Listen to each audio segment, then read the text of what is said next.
ఈరోజు మన రెసిపీ వచ్చేసి చూడండి ఎంతో కలర్‌ఫుల్‌గా కనిపిస్తుంది కదా! టేస్ట్ కూడా చాలా బావుంటుంది. ఇలా చేసి పెట్టారంటే పిల్లలు, పెద్దలు అందరూ చాలా ఇష్టంగా తినేస్తారు. మరి పిల్లలు స్కూల్ నుంచి రాగానే, మరి పెద్దవాళ్ళు ఆఫీసుల నుంచి రాగానే ఇలా వేడి వేడిగా తయారు చేసి అందించారంటే నిమిషంలో ప్లేట్ మొత్తం ఖాళీ చేస్తారు. అంత టేస్టీగా ఉంటుంది.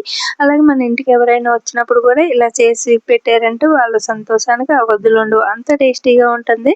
మరి దీని తయారు చేసుకోవడం కూడా చాలా ఈజీగా తయారు చేసుకోవచ్చు 15 మినిట్స్‌లో. మరి దీనికి కావాల్సినవి ఏమిటి అనేది ఇప్పుడు మన వీడియోలో చూసేద్దాము. ముందుగా ఒక బంగాళాదుంపను ఉడికించి పొట్టు తీసి ఇలా తీసుకోవాలి చూడండి.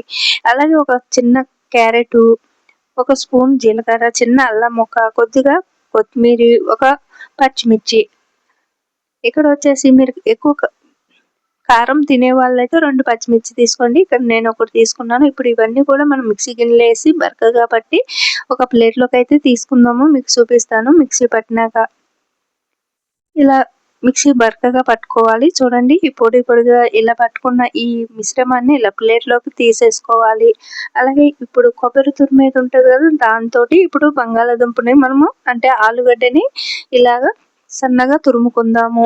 ఇలా తురమడం వల్ల చేత్తో కూడా మెదుపుకోవచ్చు. ఇలా చేత్తో మెదిపితే మెత్తగా గుజ్జులాగా అవుతుంది కాబట్టి ఇలాగ దీంతో తురుముకున్నామనుకోండి ఇలా చిన్న పీసుల కింద వస్తుంది. ఇప్పుడు చూడండి ఇలాగా మీకు చూపిస్తున్నాను. ఇలా సన్నని పీసుల కింద వస్తుంది కదా! ఇలాగా మరి ఆలుగడ్డని మరీ మెత్తగా ఉడికించకుండా మీడియంగా ఉడికించి తీసుకోవాలి. ఇలా మీడియంగా ఉడికించడం వల్ల మనము ఇలా తురుముకున్నప్పుడు ఇలా పీసుల కింద వస్తుంది. ఇప్పుడు ఈ 2 ఇలా రెడీ అయిపోయినాయి కదా! చూడండి ఇప్పుడు ఒక ముప్పావు కప్పు శనగపిండి, అలాగే ఒక 4 టేబుల్ స్పూన్లు బియ్యం పిండి, అలాగే కొద్దిగా పాలకూరని తీసుకుందాము. చూడండి ఇక్కడ చూపిస్తున్న విధంగా ఇలా పాలకూరని తీసుకోవాలి. ఈ పాలకూర ఈనులు కూడా ఉన్నాయి కదా! ఈనులు అంటే ఇట్ల కాడలు. ఈ కాడలు కూడా తీసుకుందాము. అలాగే ఒక నిమ్మ చెక్కను కూడా తీసుకుని ఇవన్నీ ఇలా రెడీ చేసుకోవాలి. ఇప్పుడు ఈ మిశ్రమాన్ని తయారు చేసే విధానాన్ని చూసేద్దాము.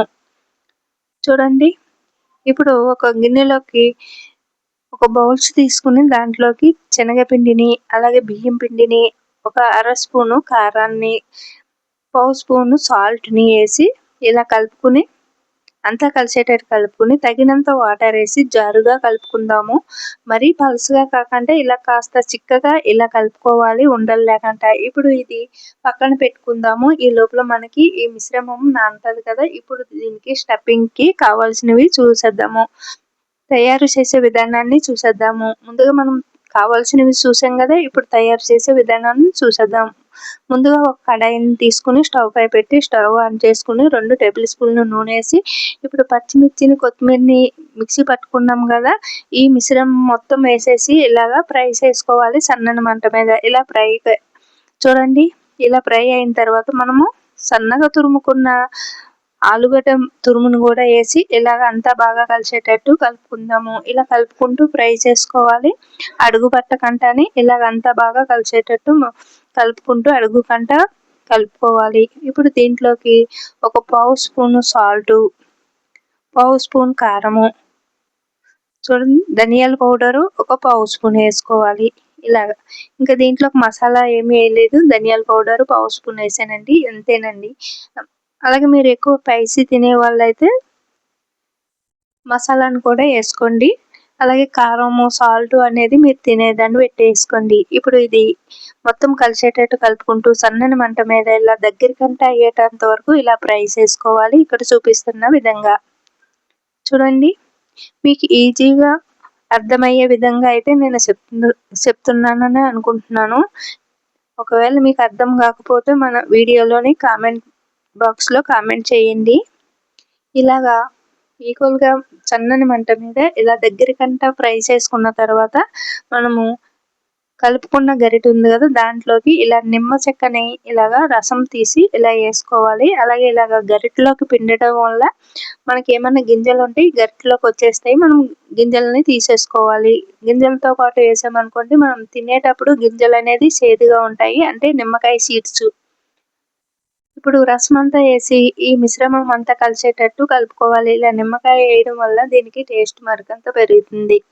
ఇప్పుడు స్టవ్ ఆపేసుకుని ఈ గిన్నెని తీసుకుని కింద దింపేసుకుని దీన్ని ఈ మిశ్రమాన్ని ఒక ప్లేట్లోకి తీసేసుకోవాలి. ఇప్పుడు చల్లారిన తర్వాత మనము చూడండి ఒకసారి చేతితోటి ఇలాగా మెత్తగా అంతా కలిసేటట్టు కలుపుకొని ఇప్పుడు మనము చూడండి ఇక్కడ చూపిస్తున్న విధంగా పాలకూర ఆకులను తీసుకుని చిన్న చిన్న బాల్స్ లాగా చేసి దాంట్లో పాలకూర ఆకుల్లోకి ఎంత పడుతుందో అంతా కూడా మనం పెట్టేసి ఇలాగ ఇక్కడ చూపిస్తున్న విధంగా చుట్టేయాలి. ఇలా చుట్టేయాలి అన్ని కూడా మీరు ఎన్ని తీసుకున్నారో దానికి మొత్తం మిశ్రమాన్ని ఇలాగ అయితే చుట్టేసుకోవాలి చుట్టల్లాగా. చూడండి ఇక్కడ చూపిస్తున్నాను కదా, ఇలా చుట్టుకున్న తర్వాత ఇక్కడ మనం ముందుగా కలిపి పెట్టుకున్న ఈ శనగపిండిలోకి ముంచి మనము మరుగుతున్న నూనెలోకి వేసుకోవాలి. అలాగే ఈ కాడలు మనకి ప్లేట్లో డెకరేషన్ చేసుకోవడానికి బాగుంటుంది.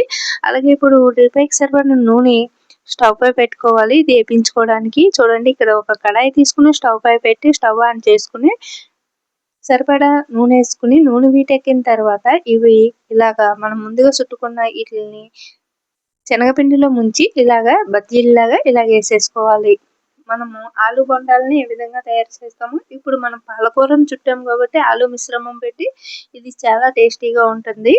ఇక ఇప్పుడు మనం వచ్చేసి వీటిని ఇలాగా వేసుకున్న తర్వాత ఒక సెకండ్ తర్వాత అటు ఇటు తిప్పుకుంటూ ఈక్వల్గా ఎగేటట్టు కలుపుకోవాలి. చూడండి ఇలాగా మనం వేసుకున్న వెంటనే తొందరగానే ఎగిపోతాయండి ఇవి, మరి టైం ఏమి తీసుకోవు. ఇలా అన్ని కూడా ఈక్వల్గా ఎగిన తర్వాత మళ్ళీ మిగిలినవి కూడా మనము సెకండ్ వాయి కూడా వేసేసుకుందాము. ఇలాగా సేమ్ ముందు చూపించిన విధంగానే ఇలాగా శనగపిండిలో ముంచి మరుగుతున్న నూనెలోకి అయితే వేసేసుకోవాలి. చూడండి ఇక్కడ చూపిస్తున్న విధంగా ఇలా అన్ని కూడా వేసేసుకోవాలి. ఇలా వేసుకున్న తర్వాత మనము ఇలా వేగిన తర్వాత ఇలాగా తిప్పుకోవాలి. చూసారా, అలాగే మీరు ఈ దీంట్లోకి స్పైసీ ఎక్కువ తినేవాళ్ళు అంటే కారం ఎక్కువ తినే వాళ్ళు అయితే కారము సాల్ట్ అనేది మీరు తినేదాన్ని బట్టి వేసుకోండి. అలాగే మసాలాలు కూడా వేసుకోవాలనుకుంటే మసాలా కూడా వేసుకోండి. ఇక్కడ నేను వచ్చేసి మసాలా వేయలేదు. అలాగే ఇప్పుడు ఇవన్నీ అయిపోయినాయి కదా, ఇప్పుడు మనము పాలకూర ఆకుల్ని ఒక 3 తీసుకున్నాను. అవి కూడా శనగపిండిలో ముంచి ఇలా వేసుకుంటున్నాను. చూడండి ఇక్కడ చూపిస్తున్న విధంగా. మరొక వీడియోలో మీకు పాలకూర ఆకులతోటి బజ్జీలను ఏ విధంగా చేసుకోవాలనేది చూపిస్తాను. ఈ సేమ్ ఇది ఇక్కడ చూపిస్తున్న విధంగానేనండి బజ్జీలు కూడా చేసుకోవచ్చు. పాలకూర ఆకులతోటి పకోడీ కూడా చేసుకోవచ్చు. ఇప్పుడు వచ్చేసి ఈనెలు ఉన్నాయి కదా, అంటే ఇట్లా కాడలు పాలకూర ఆకు నుంచి వచ్చిన కాడలు వాటిని పాడేయవలసిన అవసరం లేదండి. ఇలాగా వేసుకుని శనగపిండిలో ముంచి వేసుకుంటే ఇలా మనకి సైడ్ మీద పెట్టుకోవచ్చు. చూడండి అన్ని కూడా వేగించుకున్న తర్వాత ఒక ఇలా ప్లేట్లోకి తీసుకుని నీట్గా సర్దుకుని టమాటా సాస్ తోటి ఇలా అందించండి. అంతేనండి, ఎంతో కలర్ఫుల్గా వేడివేడిగా ఆలు పాలకూర బజ్జీలు బొండాలు అయితే రెడీ అయిపోయినాయండి. చాలా టేస్టీగా ఉంటాయి ఇలా చేస్తే. మరి ఎంతో టేస్టీగా ఉండే ఈ పాలకూర ఆలుగడ్డతో చేసిన ఈ రెసిపీ మీకు నచ్చితే ఒకసారి ట్రై చేయండి. అలాగే ఇలా చేసి పిల్లలకి పెద్దలకి అందించండి. ఈ వీడియో నచ్చితే లైక్ చేయండి, షేర్ చేయండి, మన ఛానల్ సబ్స్క్రైబ్ చేసుకోండి.